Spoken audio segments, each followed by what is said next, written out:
E aí, galera do Me Salva, tudo tranquilo? Chegou a hora da gente estudar as famosas revoltas regenciais. Então, nesse módulo, a gente vai analisar uma por uma dessas revoltas que vão abalar esse período regencial, certo, pessoal? Então, a gente tem que ficar atento ao seguinte quando a gente vai estudar essas revoltas, tá? Elas fazem parte do período chamado regencial, é o período que o Brasil vive aí de 1831 até 1840. É o período onde o Pedrinho II ainda é uma criança, não tem idade para assumir o trono, está lá brincando nos jardins do palácio, né? E, portanto, nesse período o Brasil vai ser governado aí por uma regência, né?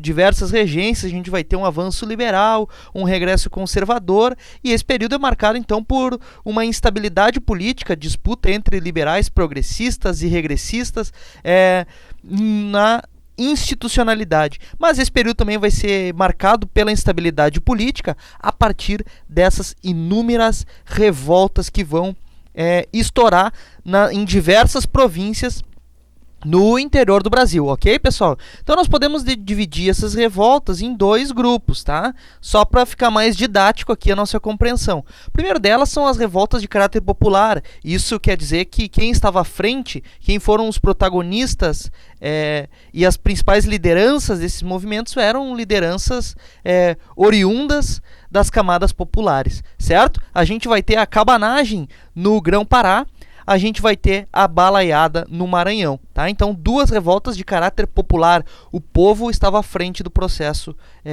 de revolta, certo? E tem outras revoltas que vão ser caracterizadas mais por terem sido protagonizadas por uma elite provincial, setores médios, né? Que vão estar insatisfeitos com o poder regencial. Então, a gente pode citar a Sabinada na Bahia e a Farroupilha no Rio Grande do Sul, ou a Guerra dos Farrapos. Certo, pessoal? Então a gente tem algumas revoltas de caráter popular, outras revoltas de caráter um pouco mais da elite dominante, das elites provinciais, né, descontentes com o poder central das regências. Mas ambas, seja ela popular ou seja ela protagonizada pelas essas elites provinciais, elas vão contribuir para o processo de instabilidade política vivido pelo Brasil aqui durante as regências. Ok, galera? Entendido isso, vamos analisar aqui, então, a nossa querida cabanagem, que ocorre lá no Grão-Pará. Primeiro lugar de tudo, a gente tem que ter em mente que essa região, o Grão-Pará, era formada pelos atuais estados do Pará, Amazonas, Amapá, Roraima, Rondônia. Então, toda essa região aqui fazia parte do Grão-Pará, certo? Então, uma característica dessa região era a presença de cabanos. Quem eram cabanos? Eram pobres que estavam sujeitos às condições miseráveis de sobrevivência. Então, as camadas bem baixas da economia do Grão-Pará eram os cabanos, né? Por que chamavam de cabanos? Porque eles habitavam cabanas, né, pessoal? Então, eles moravam em cabanas nas margens dos rios, muitas vezes sem saneamento, aí sujeito a doenças, né? A picada de mosquitos, transmissores de doenças. Também não havia saneamento. Essas cabanas eram feitas e levantadas a partir de barro, de madeira, de palha, né? Então esses cabanos eram essa população mais marginalizada que vivia então nas margens dos rios, morando em cabanas com péssimas condições de vida, galera. Essa aqui era uma realidade social do Grão-Pará aí durante a década de 1830. Tranquilo, galera? Do que viviam esses cabanos, então, pessoal? Olha só, algumas atividades que essa população dos cabanos realizava, viviam disso, né? Portanto, a pesca, tá? A extração de madeira das matas e as chamadas exploração das drogas do sertão. O que era drogas do sertão? Eram pimenta, cravo, canela, né? Uma série de especiarias, então, que eram extraídas dessas matas. Mas todos esses serviços, pessoal, a pesca, a extração de madeira, a extração das drogas do sertão, elas estavam ligadas aos grandes fazendeiros locais que contratavam, então, esses cabanos a um valor miserável, né? Para extrair essas especiarias, né, para pescar, para extrair madeira das matas. Então essas eram aqui as atividades que os cabanos produziam, mas que estavam ligados às elites locais. Certo, pessoal? Então, quem vai ser os protagonistas dessa revolta? Olha só, nós vamos ter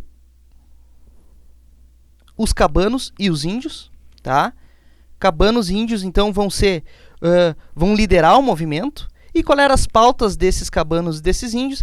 Melhores condições de vida. Era por isso que eles lutavam, por isso que eles se revoltavam no interior da província, que era para buscar melhores condições de vida, né?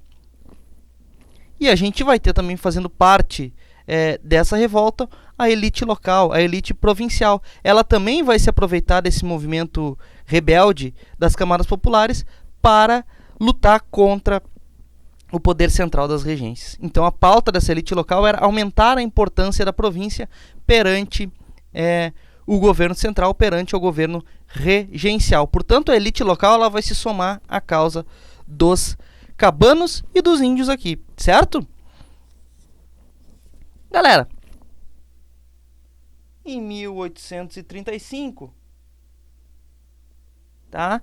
Nós vamos ter o estupim dessa revolta, quando se ocupa o palácio do governo, tá? Do Grão-Pará. Nessa ocupação ocorre o assassinato do governador da província, ou presidente da província, tá? Então os cabanos e os indígenas tomam a frente do movimento e acabam ocupando o palácio do governo e assassinando o governo da província, tá? Que era indicado inclusive pela regência.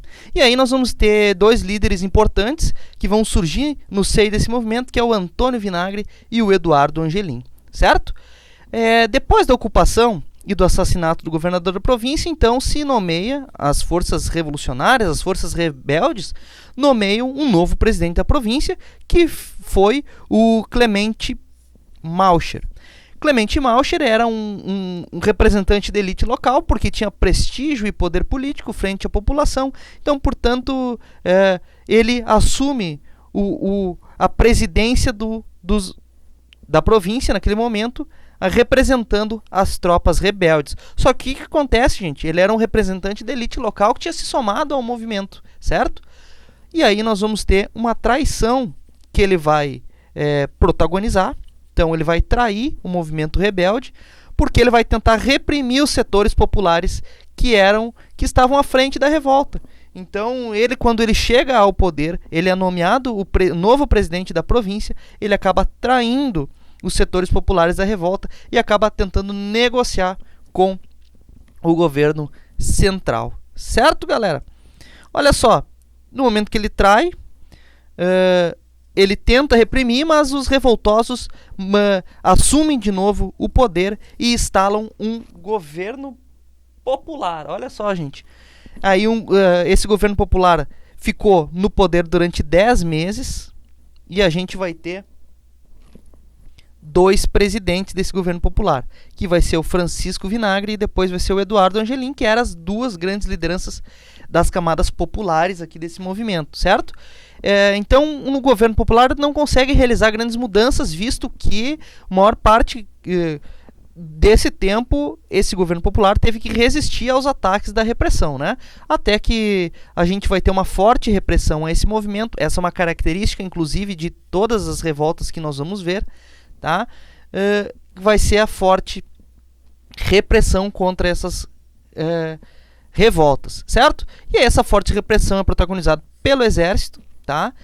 Central, e também por mercenários, ou seja, pessoas contratadas justamente para atuar nessa repressão. Então a gente vai ter a soma do exército com mercenários, inclusive de fora, né, do Brasil. E aí vão acabar sofrendo a repressão. Esse governo popular vai ser reprimido e aí os rebeldes vão migrar para o interior, certo, pessoal?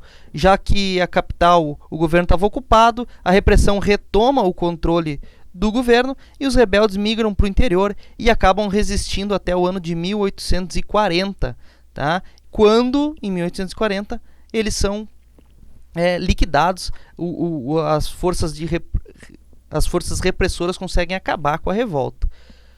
Então, galera, essa revolta inicia lá em 1834 e ela tem o fim em 1840. Vai lembrar que em 1840 a gente já está no iniciozinho do segundo reinado. Portanto, essa revolta inicia no período regencial e vai acabar no início do segundo reinado. Essa revolta da cabanagem é a primeira revolta que a gente separou para analisar com vocês. Tranquilo?